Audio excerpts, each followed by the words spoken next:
भेले प्यार के रोग कहै छै गे लोग। भेले प्यार के रोग कहै छै गे लोग। लैले तो परान सुन सुन हे गे जान जब खन कै छो चूड़ी कंगना। रे डोले जो तो तोरे अंगना, रे डोले जो तो तोरे अंगना। भेले प्यार के रोग कहै छै गे लोग। भेले प्यार के रोग कहै छै गे लोग। लैले तो परान सुन सुन हे गे जान जब खन कै छो चूड़ी कंगना। रे डोले जो तो तोरे अंगना, रे डोले जो तो तोरे अंगना। अच्छा रे डोले जो तो तोरे अंगना, रे डोले जो तो तोरे अंगना। रमेश डीजे विकास, डीजे विकास मटियार कला सीतामढ़ी, मटियार कला सीतामढ़ी।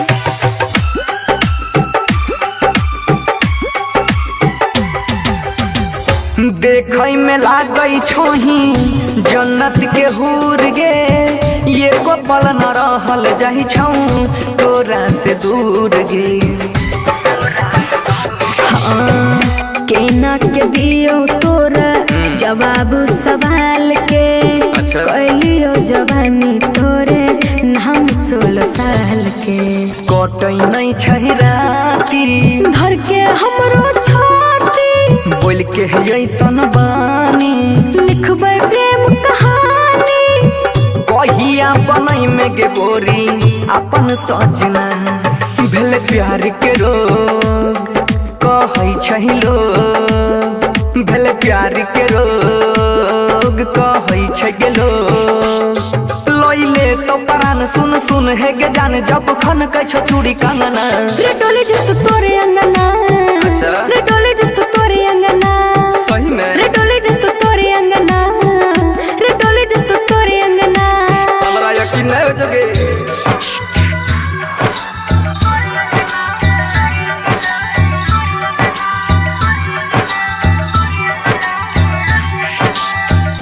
बात पतो रह के ना करियो यकीन गे।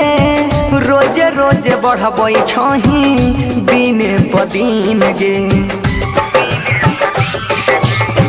तू ही बनबी दुल्हा हमर माने या न मान रे। दिल में हमरा बसल छही बन के भगवान रे।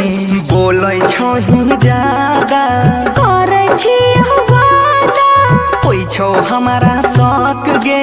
तोरे रहतो हक रे। बनसी के दिल में है आबै ए कहीं ख्याल गे। भेल प्यार के रोग कहै छै लोग। भेल प्यार के रोग कहै छै गे लोग। लैले तो परान सुन सुन हे गे जान जब खन कै छो चूड़ी कंगना। रे डोले जो तो तोरे अंगना, रे डोले जो तो तोरे अंगना। रे डोले जो तो तोरे अंगना, रे डोले जो तो तोरे अंगना। तो ठीक है ठैक नहीं लिए।